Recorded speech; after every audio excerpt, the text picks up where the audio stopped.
vote was pretty tight today, and there was a lot of debate on this issue throughout the day. But again, simple possession of cannabis will be legal this summer based off this vote. Less than an ounce of marijuana. That's a key distinction. It was a busy day here on what's known as Veto Day at the Virginia General Assembly. The legislature taking up dozens of amendments the governor made to bills that are now going to become law.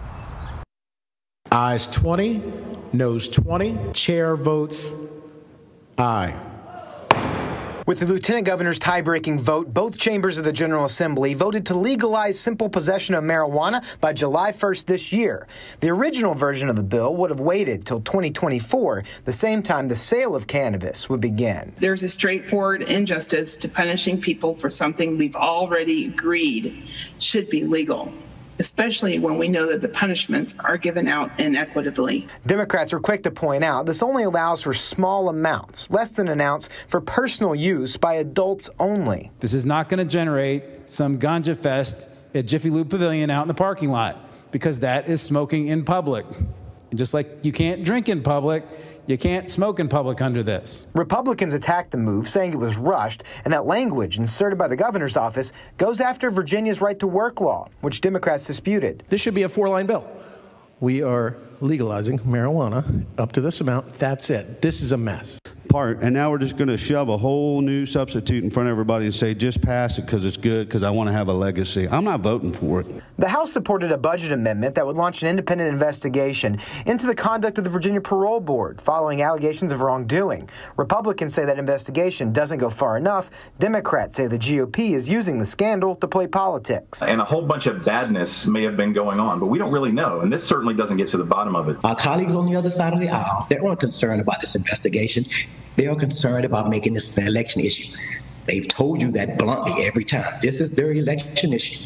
Both chambers also approved technical amendments to bills banning the carrying of weapons on Capitol Square, except for law enforcement, and legislation known as the Virginia Voting Rights Act, both set to become law.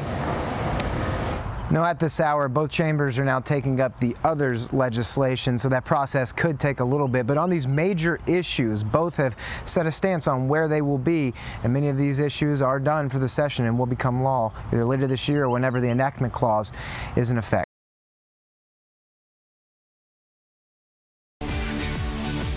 Well, Virginia just becoming the first southern state to legalize the recreational use of marijuana, with lawmakers passing Governor Ralph Northam's proposal there.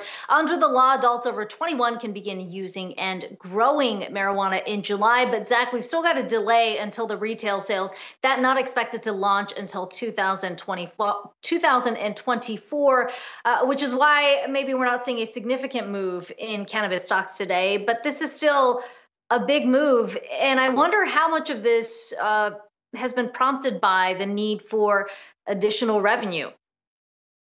Yeah, I mean, that's one of the questions we've been having in terms of why we expected more states. Of course, we got New Jersey, New York. New York was one of those where we did hear from Governor Cuomo talking about, look, we got states in our region who have legalized. We're going to be losing out on this. Might as well do it. Might as well get some tax revenue. But here, interesting, because it seems like more of the social justice piece was more the driving force as to why Virginia's governor wanted to expedite this, because it was set to take a couple years to have this go into effect. But he said he wanted to happen quicker. When you think about all of the Americans, in this case, Virginians, who would be prosecuted against for something that seems to be going in the other direction. So that's why he was negotiating with state legislators there to kind of move that up. And now we get the date July 1st, when you'll be allowed to, or at least people in Virginia, adults there, allowed to possess up to 1 ounce and cultivate at home 4 plants. And Akiko, critics might look at this and say, you're going to be giving the black market a head start here if you're not going to set up legal sales. And maybe that's why we're not seeing U.S. cannabis companies really see a bump here off the news. But it's interesting because each time we talk about it, states are going different routes. But increasingly, we are hearing that social justice piece mentioned more and more. And you do think that's got to put pressure on federal legislators, people in Congress, to really press the issue and make some headway, because those laws remain unchanged as of yet. Yeah, it does seem like we're looking at an increasingly fragmented market. On the one hand, a lot of guests we've had on have said, look, with the states moving so rapidly, that kind of gives a pass to the federal side of things. But at the same time, to your point, when you've got so many different states operating on different laws, I wonder if that maybe creates a little more urgency for the federal conversation to advance more quickly. Yeah, and we've heard from Senator Schumer, Senate Majority Leader Chuck Schumer, talking about why they want to do this, why they need to do this. Of course, we're still waiting to hear where President Biden might fall on it. But clearly, as more and more states move ahead, I think that pressure is ramping up a bit here at the federal level. But that'll. Oh, it went exactly as I hoped it would. You know, you still see it's 1 o'clock and there's still people coming through the diag. There are people all over Ann Arbor today. This is what Hash Bash is about. There were, I would say, probably 700,000 people here. People were, you know, lighting up joints and protesting with their civil disobedience. I think it went great. The lieutenant showed up and came up to me. We found each other. Handshake.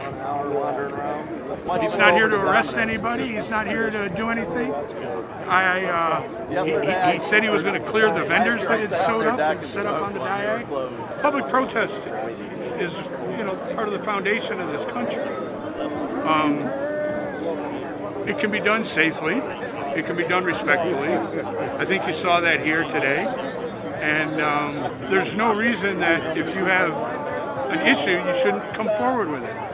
At the same time today, there was a protest at the Capitol building in Lansing. So most people have no idea. But protests happen. And this is one that there's really never a problem. So we'll be back next year, first Saturday in April, high noon.